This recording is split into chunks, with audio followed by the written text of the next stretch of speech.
মমতাদির যে লক্ষ্য, যে উদ্দেশ্য, যে যতক্ষণ জনগণ আছে ততক্ষণ আমাদের দল আছে, ততক্ষণ আমরা আছি, সেটা বোধহয় কোথাও একটা ডিফার করছে ওই সমস্ত অঞ্চলে। আমার মনে হয় এটা দলের আরেকটু গুরুত্ব দিয়ে দেখা উচিত।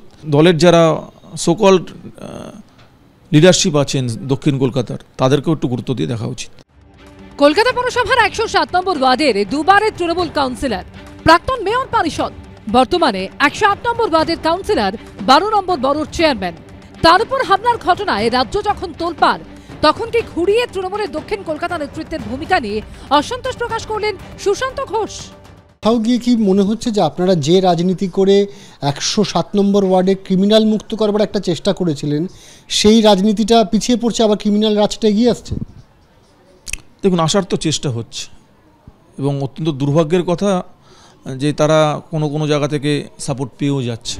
তৃণমূলের দক্ষিণ কলকাতা জেলা সভাপতি দেবাশিস কুমার। মমতা বন্দ্যোপাধ্যায়ের মূল্যবোধ, মমতা বন্দ্যোপাধ্যায়ের রাজনীতি, মানুষের সঙ্গে থাকার শিক্ষা, এটাই আমাদের রাজনীতিতে প্রতিষ্ঠিত করেছে। তাই স্বাভাবিকভাবেই যে কারণগুলো একটা মানুষকে রাজনৈতিক প্রতিষ্ঠা দেয়, সেই কারণগুলো থেকে বিচ্যুত হওয়ার কোনো কারণ নেই। এই প্রেক্ষাপটেই সামনে এসেছে মোহাম্মদ জুলকার নাইন আলী নামে স্থানীয় এক ব্যবসায়ীর নাম, যার বিরুদ্ধে গুলশান কলোনিতে 120 বিঘার একটি জলাশয়ের একাংশ নিজের জমি বলে দাবি করে ভরাট করার চেষ্টার অভিযোগ উঠেছে। সুশান্ত ঘোষের অনুগামী ও গুলশান কলোনির বাসিন্দাদের একাংশের দাবি, এই জলাশয় বোঝানোয় বাধা দেওয়াতেই হামলার চেষ্টা হয়েছে সুশান্ত ঘোষের উপর। প্রতিবাদে এই দিন মোহাম্মদ জুলকার নাইন আলীর বাড়ির সামনে বিক্ষোভ দেখান তারা।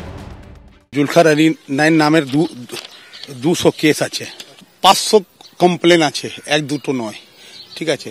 তো এটা দাদা যখন জিতের এসছেন, ইনি নির্বাচন হয়ে সুশান্ত কুমার ঘোষ যখন এসছেন, ওনার একটাই কথা ছিল যে আমি নিজের এলাকায় জলা জমিকে ভরতে দেব না। যার দিকে অভিযোগের আঙুল সেই মোহাম্মদ জুলকার নাইন আলীর আবার দাবি, তিনি তৃণমূলের রাজ্য সংখ্যালঘু সেলের সম্পাদক।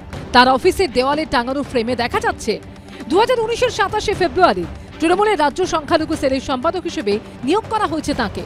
নিয়োগপত্রে নিচে সই রয়েছে প্রয়াত প্রাক্তন সাংসদ হাজী শেখ নুরুল ইসলামের। আবার 2024-এর 16ই মার্চ ফের তাকে তৃণমূলের রাজ্য সংখ্যালঘু কমিটির সম্পাদক হিসেবে মনোনীত করা হয়, যেখানে সই রয়েছে পশ্চিমবঙ্গ সংখ্যালঘু তৃণমূল কংগ্রেসের সভাপতি ও ইটাহারের বিধায়ক মোশাররফ হোসেনের। 2012 সালে যখন আমি চলে যাই এখান থেকে, তখন আমাদেরকে জানে মারার পুরো প্ল্যান হয়। তখন আমি জানের জ্বালায় লোক জনশক্তি পার্টি জয়েন করেছিলাম। সেই ছবি নিয়ে দলকে দেখাচ্ছে চারদিকে যে ওই ছেলেটা বিজেপি, কথা বুঝছেন?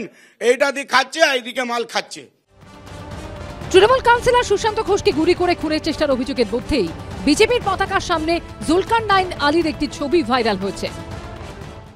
এই ছবিটা আমাদের টেংরা মোড়ের আছে। এ হচ্ছে টেংরা আলী ভাই, দেখুন ইনি সেক্রেটারি টিএমসি রাখুন। এই বিজেপি করছিল, এনার সাথে আমি ঝান্ডা তুলনা করেছিলাম, আর আমি এখানে তো আর ঢুকতে পারতাম না। তো ওরা যখন বিজেপি করেছিল, এটা যখন আমাদের বিজেপি আর টিএমসি অ্যালায়েন্স হয়ে চুনাव ভোট লড়েছিল, তখন এই দাদাটা বিজেপি থেকে দাঁড়িয়েছিল, অটল বিহারী বাজপেয়ী টাইম। সেই ছবি আছে। তাহলে আমরা কি করে বিজেপি করলাম? এই ছবিতে ছড়িয়ে আমাকে বিজেপি মানে পার্টির বদনাম করে বিজেপি লাগিয়ে আমাকে এখান থেকে আউট করবে, ঘর বাড়ি লুটবে। তো আমি তো 2.5 বছর আছি, আমি কোনোদিন ওকে রাজনীতিতে দেখিনি, বা আমি এই চত্বরে প্রায় আমার 15 বছর রাজনীতি হয়ে গেল, আমি কোনোদিন ওকে তৃণমূল কংগ্রেসের সঙ্গে যুক্ত হতে দেখিনি। এখন ও কোথার থেকে দাবি করছে, ও যে সংখ্যালঘু সম্প্রদায়ের কথা বলছে তার নেতৃত্বে তো উত্তর দিতে পারবেন। আমি তো শুনেছিলাম ও বিজেপির সঙ্গেও যোগাযোগ করে, বিজেপির সঙ্গে ও আছে। বিতর্কের কেন্দ্রবিন্দুতে থাকা এই জুলকার তাহলে কোন দলের, তৃণমূল নাকি বিজেপি? এখনো ধোঁয়াশা। অনির্বাণ বিশ্বাস ও অর্ণব মুখোপাধ্যায়ের রিপোর্ট, এবিপি আনন্দ।